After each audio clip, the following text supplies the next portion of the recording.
Ripon yorker Mondal তার নামটা change করে এই নামটা দিয়ে দেওয়া উচিত ভাই। আয়ারল্যান্ডের বিরুদ্ধেও যদি আপনার মোস্তাফিজুর রহমানকে খেলাতে হয় তাহলে এই ছোট ছোট বাচ্চাদের সাথে ভাই এটা অবিচার। ঠিক আছে, রিপন মন্ডল অথবা সাকল্যান্ড এদের থেকে যে কোনো একজনকে অ্যাটলিস্ট আয়ারল্যান্ড সিরিজে রাখা ফরজে আইনের মতো ছিল। ঠিক আছে, এদের সাথে এটা ইনজাস্টিস হচ্ছে। 19তম ওভারে রিপন কি করেছে দেখেছেন? প্রথম বলে ইয়র্কার ডট, সেকেন্ড বলে ইয়র্কার এলবিডব্লিউ, থার্ড বলে তিনি বাউন্সার ট্রাই করেছিলেন, আর নতুন ব্যাটার দেখে সেটা ওয়াইড হয়েছে।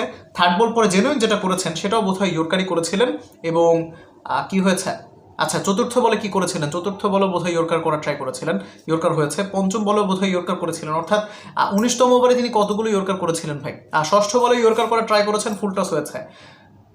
মানে 6টা বলের 6টাই তিনি ট্রাই করেছিলেন সম্ভবত ইয়র্কার করতে এবং মোটামুটি এক্সিকিউট করে ফেলেছিলেন। হ্যাঁ, 4 ওভার বল করে 25 রান দিয়ে 3টা উইকেট নিয়েছেন। এর আগে সেমিফাইনালের নায়কও তিনি ছিলেন। সুপার ওভারে ভারতকে 0 রানে অল আউট করে দিয়েছেন, আর পাকিস্তানকে আজকে মোটামুটি একা হাতে ধসিয়ে দিয়েছেন, যদিও তার সাথে অন্যান্য বোলাররাও যোগ্য সঙ্গ দিয়েছে, সবাই ভালো বল করেছে। সাকলাইন চমৎকার বল করেছেন, রাকিব তো অসাধারণ করেছেন। আর কি বলবো, পাকিস্তান শাহিনসের ব্যাটারদের অ্যাওয়ারনেস খুবই কম, এটা দেখছিলাম, ধারাভাষ্যকাররাও বলছিলেন আসলেই কম।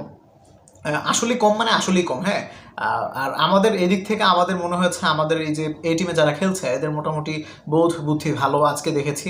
আগের ম্যাচের মতো ব্লান্ডার করেনি, যদিও জিসানকে সম্ভবত আজকেও বাজে ফিল্ডিং করতে দেখেছি। হ্যাঁ, তিনি মনে হয় খেটে আসেন, মানে পেট ভর্তি রেখে তিনি আসেন, খেটে আসেন বলতে আবার অন্য কিছু ভাববেন না, মানে ভরা পেটে ফিল্ডিং করতে কষ্ট হয় না। তো এই তো কিছু বিষয়গুলো ফিক্স করতে হবে। 126 করে কি বাংলাদেশ জিততে পারবে কিনা?